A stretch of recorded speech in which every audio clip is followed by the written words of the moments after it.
लग तो ऐसे ही रहा है कि अमेरिका की तरफ से यूक्रेन रशिया को लिख कर दे दिया गया है। यूरोप इसके ऊपर तशवीश का इजहार कर रहा है।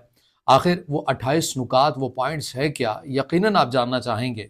अस्सलामुअलैकुम, आज तारीख है 22 नवंबर 2025 और मैं हूं रजा अब्बास। आपसे दरख्वास्त की वीडियो को लाइक और चैनल को सब्सक्राइब जरूर कीजिएगा। रशिया यूक्रेन की जंग को रुकवाने के लिए एक मुसविदा अमेरिकी सदर डोनाल्ड ट्रंप की टीम ने जो तैयार किया है, लग तो ऐसे रहा है कि ये एक अमन का खाका है। मगर क्या इसे अमेरिका के अपने ही इत्तेहादी यानी मगरबी दुनिया और ख़ुद यूक्रेन क्या कबूल कर लेगा? आखिर इन पॉइंट्स में है क्या? खुलासा मैं रखने जा रहा हूँ एक एक पॉइंट आपके सामने। पहला इसका पॉइंट ये कहता है यूक्रेन की खुद मुख्तारी को तस्लीम किया जाएगा। इसका दूसरा पॉइंट ये कहता है कि रूस, यूक्रेन और यूरोप मुकम्मल अदम जाहरियत का मुआहदा करेंगे। इसका तीसरा पॉइंट ये कहता है कि रूस हमसाया ममालिक पर हमला नहीं करेगा। इसका चौथा पॉइंट ये कहता है कि अमेरिका के सालसी में नेटो रूस मुज़ाकरात होंगे। नंबर 5 है यूक्रेन को मजबूत सिक्योरिटी गारंटीज मिलेंगी।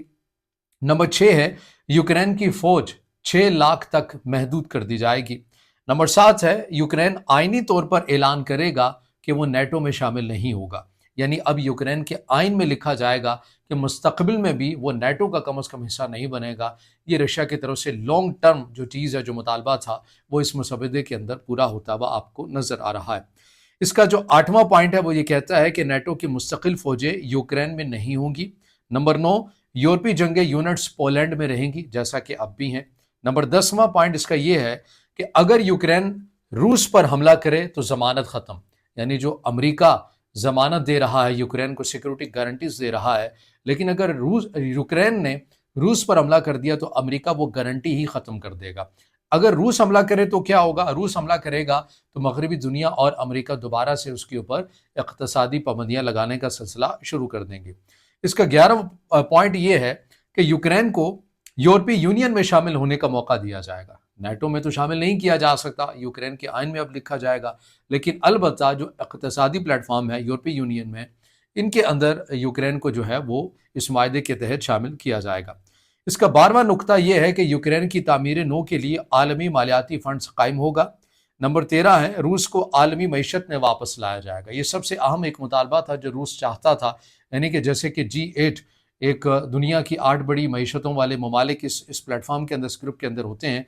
इस तरह के जो इक़्तिसादी प्लेटफॉर्म है, रूस की इन बड़े बड़े प्लेटफॉर्म के अंदर वापसी जो है वो दोबारा शुरू हो सकती है। नंबर 14 पॉइंट ये है कि रूस के मुंजमद असासों में से $100 अरब यूक्रेन की तामीर पर लगेंगे। अच्छा, ये चूंकि मुसविदा है, अमेरिका के सदर डोनाल्ड ट्रंप की टीम की तरफ से तैयार किया गया है, इसके अंदर कुछ ऐसे पॉइंट्स हैं जो अभी रूस की जिनके ऊपर इजाज़त आना बाकी है, और यूक्रेन ने भी अब इसके ऊपर अपना रद्दमल जो है वो देना है। लेकिन इस मुसविदे के अंदर ये पॉइंट लिखा गया है, अब पता नहीं रूस अपने $300 अरब में से $100 अरब यूक्रेन की तामीर नो के ऊपर देने के ऊपर रज़ामंद होता है या नहीं होता, ये एक अलहदा डिबेट है, लेकिन ये उस मुसविदे के अंदर शामिल है। नंबर 15 इसका पॉइंट यह है कि मुश्तरका रूस अमेरिका सिक्योरिटी टास्क फोर्स बनेगी। इसका 16वां पॉइंट यह है कि रूस अपने यहाँ अदम जाहरियत के कावानीन को नाफिज करेगा। नंबर 17 अमेरिका रूस नए असलहा कंट्रोल मुआहदे शुरू करेंगे। नंबर 18 यूक्रेन गैर एटमी रियासत बनेगा। यूक्रेन गैर एटमी रियासत रहेगा, यानी इसके लिए ये तयशुदा कर दिया गया है कि यूक्रेन एटमी क़ुव्वत हासिल नहीं कर सकता। इसका जो अगला पॉइंट है वो है 19वां ज़ापोरिज़िया प्लांट से मुतल्लिक।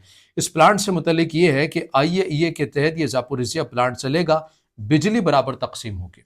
इस प्लांट के अंदर बनने वाली जो बिजली है, इसका यानी अगर 100% है तो 50% जो है वो रशिया को मिलेगी और 50% जो है वो यूक्रेन को मिलेगी। हालांकि ज़ापोरिज़िया यूक्रेन के अंदर है। यूक्रेन के अंदर चलने वाला जो बिजली पावर प्लांट है, उसकी जो बनने वाली बिजली है वो 50% जो है बिजली वो रशिया के साथ शेयर करेगा और 50% यूक्रेन को। ये भी इस मुसविदे के अंदर शामिल किया गया है। इसका 20वां पॉइंट ये है कि दोनों ममालिक इंतहा पसंदी के खिलाफ तालीमी पॉलिसीज बनाएंगे। अच्छा, इसके ऊपर रशिया की तरफ से खासा कंसर्न था कि यूक्रेन के अंदर कुछ ऐसी पॉलिसीज़ हैं जो रशिया के अगेंस्ट हैं, रशिया के नज़रियात के ख़िलाफ़ है, नफ़रत बढ़ाई जाती है, ये उनका दावा था। इसलिए इस शिक को भी खसूसी तौर के ऊपर शामिल किया गया है कि दोनों साइड के ऊपर अगर एक दूसरे मुल्क के लिए कोई शिद्दत पसंदाना नज़रियात, अफकार पढ़ाए जाते हैं तो उनको ख़त्म करके जो दोस्ती और अमन और मोहब्बत की बात है उसको फ़रोग़ किया जाएगा। 21वां पॉइंट इसका ये कहता है कि यूक्रेन मखसूस इलाकों से पसपाई इख्तियार करेगा, रूसी कंट्रोल तस्लीम होगा। ये है वो मेन पॉइंट। यूक्रेन के सदर ज़ेलेंस्की ये कहते हैं कि हमने 1 इंच भी अपना नहीं देना।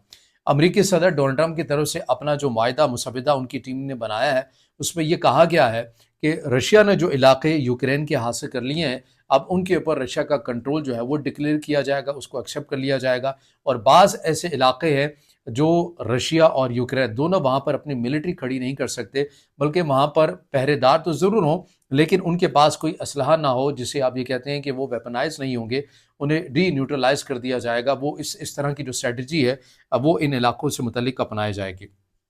اس کا 22واں پوائنٹ یہ کہتا ہے کہ دونوں فریق طاقت سے سرحدیں بدلنے کا وعدہ ترک کر دیں گے۔ 23واں پوائنٹ اس کا یہ ہے کہ روس یوکرین کے تجارتی اور زرعی راستوں میں رکاوٹ نہیں ڈالے گا۔ 24واں پوائنٹ اس کا یہ کہتا ہے کہ انسانی کمیشن بنے گا، قیدیوں اور شہریوں کا تبادلہ ہوگا۔ نمبر 25واں پوائنٹ اس کا یہ ہے کہ یوکرین میں 100 دن کے اندر انتخابات ہوں گے، اور 26واں نقطہ اس کا یہ ہے کہ جنگ کے دوران کیے گئے اقدامات پر عام معافی ہوگی۔ 27واں پوائنٹ یہ ہے کہ امن معاہدے کی نگرانی ٹرمپ کی قیادت میں قائم کونسل کرے گی۔ 28واں پوائنٹ یہ ہے اور اس کا آخری پوائنٹ یہ ہے کہ جنگ بندی ہوگی، فریقین اپنی اپنی فوجیں مقررہ مقامات پر واپس لے جائیں گے۔ یہ ان 28 نکات کا خلاصہ میں نے آپ کے سامنے رکھا ہے جو امریکی صدر ڈونلڈ ٹرمپ کی ٹیم نے بنایا ہے رشیا اور یوکرین کے جنگ کو رکوانے کے لیے یا پھر امن کا کردار ادا کرنے کے لیے۔ امریکی صدر ڈونلڈ ٹرمپ خود کو امن کا ہیرو ثابت کرنے کی کوشش کر رہے ہیں، اور اس کے اندر ہم یہ دیکھ رہے ہیں کہ کافی حد تک اگر انہیں کامیابیاں بھی ملتی ہیں لیکن وہ اس چیز کی پرواہ کیے بغیر آگے بڑھ رہے ہیں اپنے اس معاملے کے اوپر کہ چاہے وہ امن معاہدہ کسی دو فریقین کے درمیان کرواتے ہیں، اگر اس معاہدے سے بے شک ان کے اپنے اتحادی ہی کیوں نہ کمزور ہوتے ہوں، وہ اس کی کوئی پرواہ نہیں کرتے، بلکہ شاید وہ غالباً ایسا سمجھانا یا تاثر دینا چاہتے ہیں کہ امریکہ کے پاس اب بھی وہ طاقت ہے کہ عالمی نظام کی بساط کو یہاں سے وہاں یا اثر نو ترتیب کرنے کی فقط جو صلاحیت ہے وہ صرف اور صرف امریکہ ہی کے پاس ہے۔ اس سے کوئی فرق نہیں پڑتا کہ امریکہ نے اگر کوئی بات کہہ دی ہے تو اس کے اتحادی مانتے ہیں یا نہیں مانتے، امریکہ نے جو کہہ دیا وہ اتحادیوں کو ماننا ہی پڑے گا۔ یورپی یونین اس معاملے کے اوپر اپنے کنسرن چھپے ڈھکے الفاظ کے اندر ان کا اظہار کرتے ہوئے نظر آ رہے ہیں۔ ظاہر ہے امریکی صدر ڈونلڈ ٹرمپ کی طرف سے مسودہ ان کی ٹیم کی طرف سے تیار کیا گیا ہے تو ہمت نہیں ہو رہی کہ بالکل کیٹاگوریکلی اس کا انکار کیا جائے، لیکن لگ ایسے رہا ہے یوکرین کے صدر زیلنسکی اس مسودے کو شاید نہ مانیں، کیونکہ اس کے اندر علاقوں سے متعلق ہے، وہ رشیا کے پاس چلے جائیں گے، ان کے پر رشیا کا کنٹرول مانا جائے گا۔ بعض جو علاقے ہیں وہاں پر نہ رشیا کی نہ یوکرین کی آرمی ہوگی، بالکل اسلحے سے پاک ان علاقوں کو کر دیا جائے گا، حالانکہ وہ یوکرین ہی کے علاقے ہیں۔ زاپوریزیا پاور پلانٹ جو ہے وہاں پر بننے والی جو بجلی ہے وہ دونوں ممالک میں یکساں تقسیم ہوگی۔